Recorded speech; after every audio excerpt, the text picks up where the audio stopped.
We're about to go into Fort George Brewery and we're looking at all the different beer stickers they have on the door before we go in.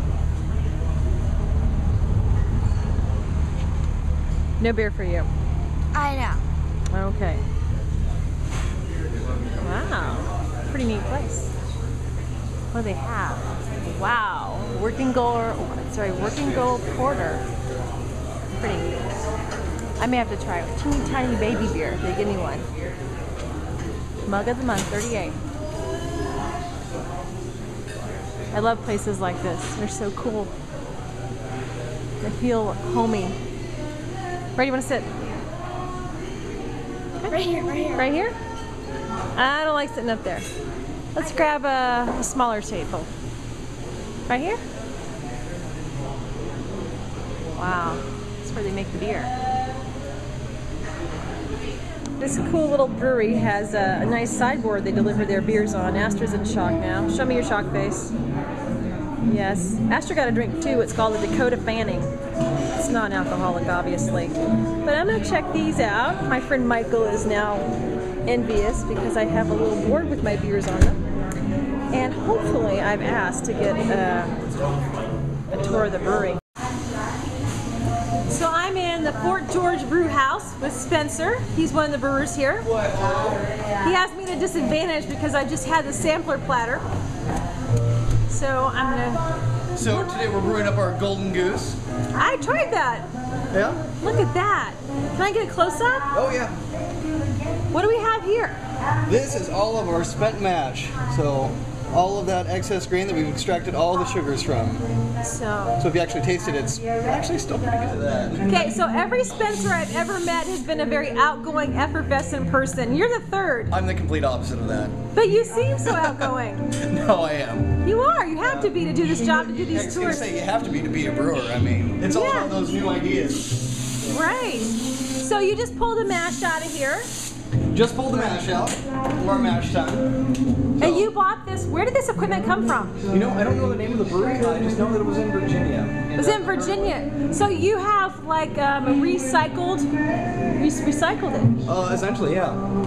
Bought all of our equipment used, and this is actually the only brewing equipment I know that uses Saw's equipment, Saw's brewing equipment. I haven't seen another brewery that has one like it, but the way that the owners have set it up, I mean, it's a completely well-managed system. Very much takes care of itself. Right below is our hot liquor tank. Hot liquor. Specifically for our hot water storage. Coming up to the tower if you want. Okay, I would love to. I'm excited. I filmed a lot of places, but I haven't got to film a brewery yet, so I'm pretty excited. But our nice that's the boil. frothing beer. That is beautiful. And so what do you sell the most of? Vortex. Vortex. Absolutely. I had that. You know what I liked and I was surprised I liked was the Magnifera. Oh, that's such a good beer. Isn't it? Oh, I was so really surprised. I don't generally like fruity beers. I tend to be a little bit shy of anything sweet. That's spectacular. Look at the this. The mangoes just kick in right at the end and just I didn't really even balance it out. So when is this ready? The Golden Goose? Just yes. Here. It should be on next Wednesday. I like, that's wonderful. That's wonderful. It's great. Okay, what else would you like to show me? What's this down here in these big plastic barrels? That would be all the mash that I took out of our mash tun, so all of our spent grain. Where does that go? We have a bunch of farmers and people that garden. They come and they pick it up for us. Feed it to the pigs, feed it to the cows. Some people use it as mulch. So mulch, pig feed? Hey, I like that. Oh yeah. You don't just dump it in the dumpster. No, absolutely. It all gets reused. Very nice. And so here's your Vortex. This is what you're working off of for the bar, right? Yeah. Right, this is coming straight through. Absolutely. And actually, we've just gotten to the point where Vortex has just gotten so popular that in the past 3 weeks, I've done about 14 brews. And aside from 3 of them, they've all been Vortex. But I like the Working Girl Porter too. Oh, I love the Working Girl Porter. It's actually a good compliment to our Coffee Girl Stout that we make every year. So, like, we kind of made that to just kind of keep everyone to wait for Stout Month. Okay. You can see how my day Stop whining, pick Polish ale. What do you mean? This is so funny. Your names are brilliant here. I have a roommate that we just call the Polish Kid, and this is actually a spruce bud ale.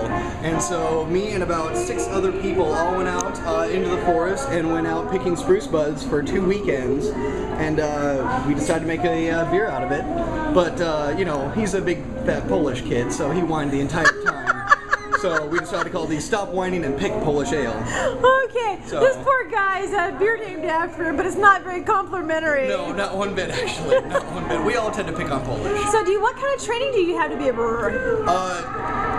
You're looking at it. This is my very first brewery that I've worked in, and all of my training has been here.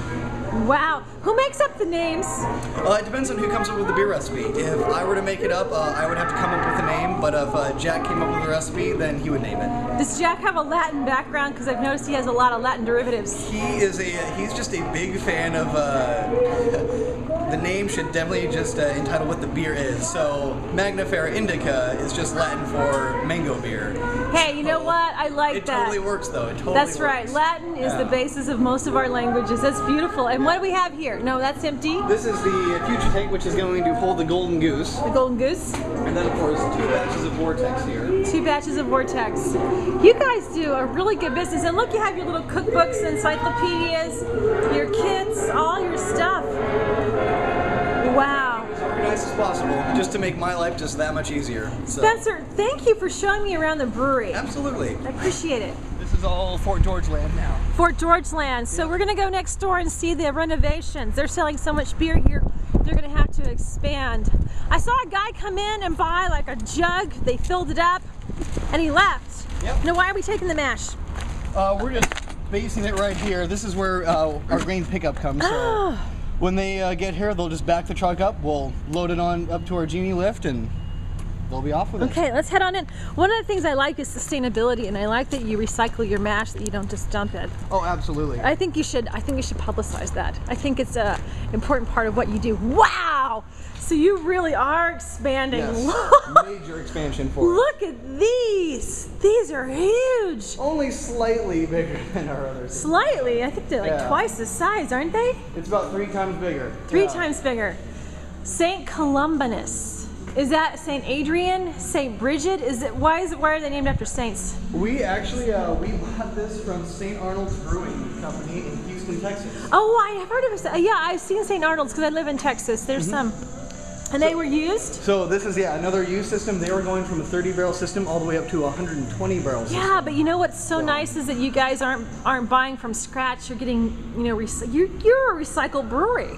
Which makes you even more unique. Plus, let's face it, used equipment goes a lot cheaper than new equipment, so this is definitely the best. So, will this be any type of facility except for, will you expand your actual table sizes? And no, this is strictly going to be beer production. So, we're actually going to have a tasting room right back in here, complete with our giant walk-in cooler, which I am very, very excited for. So, will you bottle the beer here? Yes, hopefully by next spring. This is going to be the location of our canning line. So you'll actually have some, you won't be able to, I don't know how much you'll be able to bottle, but you'll definitely be able to sell bottled beer too. Yeah, we don't do bottles though. My bosses are completely going with canned beer is the way to go.